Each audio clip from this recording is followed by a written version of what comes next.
السلام علیکم ورحمۃ اللہ وبرکاتہ۔ کیا حال چال ہے پیارے ایمانی ساتھیوں؟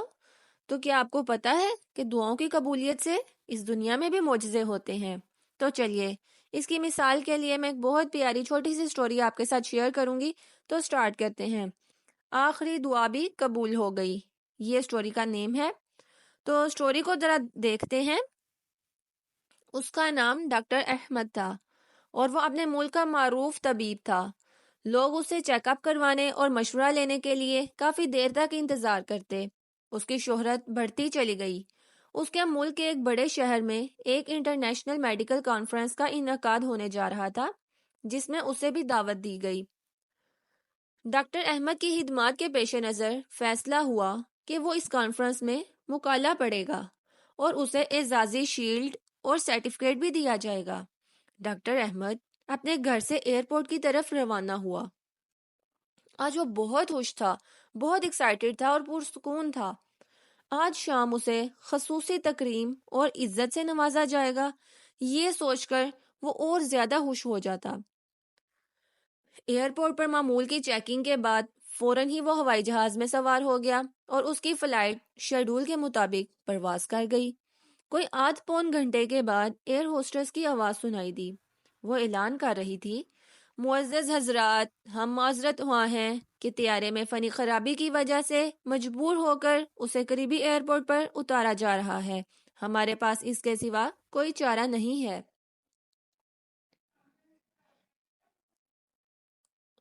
فلائٹ بغیر کسی دشواری کے قریبی ایئرپورٹ پر اتر گئی۔ مسافر جہاز سے اتر کر لاؤنج میں چلے گئے۔ ڈاکٹر احمد بھی دیگر مسافروں کے ساتھ طیارے کے درست ہونے کا انتظار کرنے لگے۔ تھوڑی دیر بعد ایئرپورٹ اتھارٹی نے اعلان کیا کہ خرابی درست ہونے کا فوری امکان تو نہیں، مسافروں کو متبادل طیارہ آنے تک انتظار کرنا ہوگا۔ نیا طیارہ کب آئے گا کسی کو بھی علم نہیں تھا۔ پھر کچھ دیر بعد اعلان ہوا کہ متبادل طیارہ تو کل ہی آ سکتا ہے، ہم اس زحمت کے لیے معذرت خواہ ہیں۔ ڈاکٹر احمد کے لیے یہ اعلان نہایت تکلیف دہ اور چونکا دینے والا تھا۔ آج کی رات تو اس کی زندگی کی بہت اہم رات تھی۔ وہ کتنے ہفتوں سے اس کا منتظر تھا۔ اس کی تکریم ہونے والی تھی۔ وہ کرسی سے اٹھا اور ایئرپورٹ کے اعلیٰ افسر کے پاس جا پہنچا، اپنا تعارف کروایا اور کہا، میں انٹرنیشنل معیار کا ڈاکٹر ہوں، میرا ایک ایک منٹ قیمتی ہے، مجھے تو آج رات فلاں شہر میں مکالمہ پڑھنا ہے۔ پوری دنیا سے لوگ اس سیمینار میں شرکت کے لیے آئے ہوئے ہیں اور آپ لوگ ہمیں مسردہ سنا رہے ہیں، یعنی اتنی بیڈ نیوز دے رہے ہیں کہ متبادل طیارہ تو 16 گھنٹے بعد آئے گا۔ متعلقہ افسر نے جواب دیا، محترم ڈاکٹر صاحب، ہم آپ کی عزت اور قدر کرتے ہیں، ہمیں آپ کی اور دیگر مسافروں کی مشکلات کا بخوبی اندازہ ہے، لیکن یہ ہمارے بس کی بات نہیں ہے اور نہ ہی نیا طیارہ فراہم کرنا میری ذمہ داری ہے۔ البتہ وہ شہر جہاں آپ کو کانفرنس میں شرکت کے لیے جانا ہے زمینی راستے سے صرف 3 سے 4 گھنٹے کی مسافت پر ہے۔ اگر آپ کو بہت جلدی ہے تو ایئرپورٹ سے کرائے پر گاڑی حاصل کریں اور خود ڈرائیو کرتے ہوئے مطلوبہ شہر پہنچ جائیں۔ ڈاکٹر احمد لمبی ڈرائیونگ بالکل بھی پسند نہیں کرتا تھا، مگر مجبوری تھی، اس کے پاس کوئی متبادل صورت بھی تو نہیں تھی۔ اس نے آفیسر کے مشورے کو پسند کیا اور کار کرایہ پر لے کر متعلقہ شہر کی جانب روانہ ہو گیا۔ اس نے کچھ ہی فاصلہ بھی طے کیا تھا کہ اچانک سے موسم خراب ہونا شروع ہو گیا۔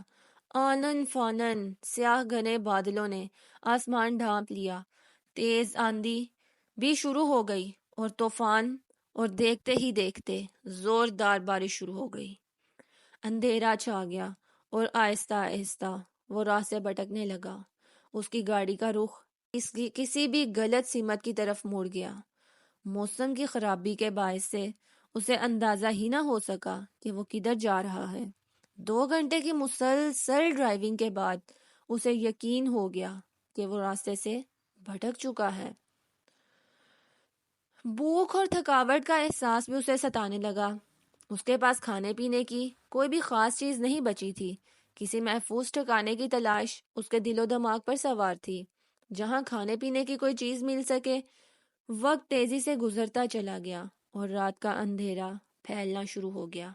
وہ ایک چھوٹے سے گاؤں کے پاس سے گزرا اور غیر شعوری طور پر اپنی گاڑی ایک معمولی سے گھر کے سامنے روک دی۔ اس کا ہاتھ گھر کے دروازے پر تھا۔ وہ اسے کھٹکھٹا رہا تھا۔ اندر سے ایک بوڑھی عورت کی نحیف و ناتواں آواز، ایک کمزور سی آواز اس کے کانوں میں پڑی، جو کہہ رہی تھی، بیٹا جو بھی ہو اندر آ جاؤ، دروازہ کھلا ہے۔ ڈاکٹر احمد گھر میں داخل ہوا تو دیکھا کہ ایک بوڑھی عورت کرسی پر بیٹھی ہے۔ ڈاکٹر نے کہا، اماں جی، میرے موبائل کی بیٹری ختم ہو چکی ہے، کیا میں آپ کا موبائل استعمال کر سکتا ہوں؟ بوڑھی عورت مسکرا کر کہنے لگی، بیٹے کون سے فون کی بات کر رہے ہو؟ شاید تمہیں معلوم ہی نہیں کہ تم کہاں پہ ہو۔ ہمارے ہاں تو بجلی ہے نہ ٹیلی فون۔ یہ تو ایک چھوٹا سا گاؤں ہے جہاں شہری سہولتوں کا تو کوئی تصور ہی نہیں ہے۔ میرے بیٹے، وہ سامنے میز پر چائے اور کھانا رکھا ہے۔ لگتا ہے کہ تم بھوکے اور پیاسے ہو، راستہ بھٹک گئے ہو۔ تم پہلے کھانا کھا لو، پھر بات کرتے ہیں۔ تمہارا سفر بھی تو خاصا طویل ہے۔ ڈاکٹر احمد نے اس بوڑھی خاتون کا شکریہ ادا کیا اور کھانے پر ٹوٹ پڑا۔ سفر کی تھکاوٹ کے ساتھ اسے شدید بھوک بھی ستا رہی تھی۔ اچانک بوڑھی عورت کی کرسی کے ساتھ والی چارپائی پر حرکت ہوئی اور ایک معصوم نے رونا شروع کر دیا۔ بوڑھی نے اس بچے کو تھپک کر سلایا اور اسے دعائیں دینا شروع کی۔ وہ اس بچے کی صحت اور سلامتی کے لیے لمبی لمبی عاجزانہ دعائیں کر رہی تھی۔ ڈاکٹر احمد نے کھانا کھایا اور خاتون سے کہنے لگا، اماں جان، آپ نے اخلاق، کرم اور میزبانی سے میرا دل جیت لیا ہے۔ آپ لمبی لمبی دعائیں مانگ رہی ہیں، مجھے امید ہے کہ اللہ تعالیٰ آپ کی دعائیں ضرور قبول کرے گا۔ بوڑھی عورت نے کہا، میرے بیٹے، میرے اللہ نے ہمیشہ میری دعائیں سنی اور قبول کی ہیں۔ بس ایک دعا باقی ہے جو میرے شاید کمزور ایمان کی وجہ سے ابھی تک پوری نہیں ہوئی۔ تم تو مسافر ہو، دعا کرو کہ وہ بھی اللہ تعالیٰ قبول فرما لے۔ ڈاکٹر احمد کو بہت اشتیاق ہوا۔ کہنے لگا، اماں جان، وہ کون سی دعا ہے جو قبول نہیں ہوئی؟ آپ مجھے اپنا کام بتائیں، میں آپ کے بیٹے کی طرح ہوں، انشاءاللہ اسے ضرور کروں گا، آپ کی خواہش کا پورا پورا احترام کروں گا۔ وہ خاتون کہنے لگی، میرے عزیز بیٹے، وہ دعا اور خواہش میرے اپنے لیے نہیں بلکہ اس یتیم بچے کے لیے ہے جو میرا پوتا ہے۔ اس کے ماں باپ فوت ہو چکے ہیں اور اسے ہڈیوں کی ایک بیماری ہے جس کی وجہ سے یہ چلنے پھرنے سے معذور ہے۔ میں نے اس کے بہت علاج کروائے ہیں، بڑے بڑے ڈاکٹروں کے پاس لے کر گئی ہوں، مگر تمام حکیم اس کے علاج سے عاجز آ گئے ہیں۔ تمام ڈاکٹروں نے جواب دے دیا ہے۔ لوگوں نے مشورہ دیا ہے کہ اس ملک میں احمد نام کا ایک ڈاکٹر ہے جو اس مرض کے علاج کا ماہر ہے۔ اس کی شہرت دور دور تک ہے۔ وہ بڑا ہی مانا ہوا سرجن ہے جو اس کا آپریشن کر سکتا ہے، مگر وہ تو یہاں سے بہت دور رہتا ہے، اس تک پہنچنا کوئی آسان کام تو نہیں۔ تم میری حالت دیکھ رہے ہو، میں عمر رسیدہ ہوں، کسی بھی وقت اللہ کا بلاوا آ سکتا ہے۔ مجھے صرف یہ فکر کھائے جا رہی ہے کہ میرے بعد اس بچے کی نگہداشت کون کرے گا، اس کو کون سنبھالے گا۔ اس لیے میں ہر وقت اللہ تعالیٰ سے دعا کرتی ہوں کہ وہ کوئی سبب پیدا کر دے کہ میں اس بچے کو ڈاکٹر احمد کے پاس لے جا کر علاج کروا سکوں۔ ہو سکتا ہے کہ اس یتیم بچے کو ڈاکٹر احمد کے ہاتھوں شفا مل جائے۔ ڈاکٹر احمد اپنے جذبات پر قابو نہ رکھ سکا، اس کی آنکھیں بھیگ گئیں۔ رندی ہوئی آواز میں اس نے کہا، اماں جان، میرا طیارہ خراب ہوا، پھر خوب طوفان آیا، آندھی اور بارش آئی، اللہ تعالیٰ نے مجھے گھیر گھار کر آپ کے گھر بھجوا دیا۔ آپ کی آخری دعا بھی قبول ہو چکی ہے۔ اللہ رب العزت نے ایسے اسباب مہیا فرما دیے ہیں کہ ڈاکٹر احمد خود چل کر آپ کے گھر آ گیا ہے۔ اب میں آپ کے پوتے کا اللہ نے چاہا تو پوری محنت اور توجہ سے علاج کروں گا۔ تو جی پیارے ویورز، پیارے ایمانی ساتھیوں، یہ تھی ہماری آج کی سٹوری۔ تو اس سے آپ نے کیا سیکھا یہ آپ مجھے کومنٹس میں بتائیں گے، اور آپ سوچئے کہ قرآن پاک میں جو اللہ تعالیٰ نے ارشاد فرما دیا ہے وہ ہو کر رہتا ہے، اللہ تعالیٰ کے صرف کن کہنے کی دیر ہوتی ہے۔ تو قرآن پاک میں کتنا پیارا ارشاد مبارک ہے اللہ تعالیٰ کا۔ سورۃ النمل میں ہم دیکھتے ہیں، اعوذ باللہ من الشیطان الرجیم، بسم اللہ الرحمن الرحیم أَمَّن يُجِيبُ الْمُضْطَرَّ إِذَا دَعَاهُ وَيَكْشِفُ السُّوءَ وَيَجْعَلُكُمْ خُلَفَاءَ الْأَرْضِ أَإِلَٰهٌ مَّعَ اللَّهِ قَلِيلًا مَّا تَذَكَّرُونَ۔ تو پیارے ایمانی ساتھیوں، اس کا ترجمہ دیکھتے ہیں۔ بے کس کی پکار کو جبکہ وہ پکارے، کون قبول کر کے سختی کو دور کر دیتا ہے اور تمہیں زمین کا خلیفہ بناتا ہے؟ کیا اللہ تعالیٰ کے ساتھ اور معبود ہے؟ تم بہت کم نصیحت و عبرت حاصل کرتے ہو۔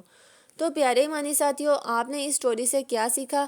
مجھے کومنٹس میں ضرور شیئر کیجیے گا، کیونکہ ہم میں سے ہر ایک کی کوئی نہ کوئی ایسی دعا ضرور ہوتی ہے جس پہ ہم اللہ تعالیٰ سے امید رکھتے ہیں کہ اللہ تعالیٰ کوئی معجزہ کریں گے اور میری یہ دعا قبول ہو جائے گی۔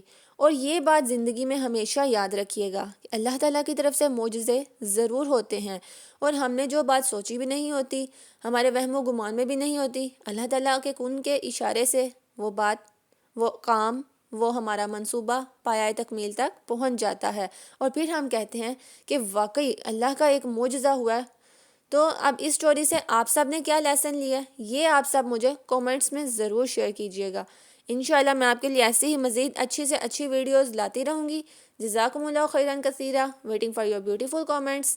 السلام علیکم ورحمۃ اللہ وبرکاتہ۔ اپنا بہت سا خیال رکھیے گا، چینل کو لائک، سبسکرائب اینڈ شیئر ضرور کیجیے گا۔ بہت سی دعائیں آپ سب کے لیے۔ Subscribe Islamic Corner and press bell icon.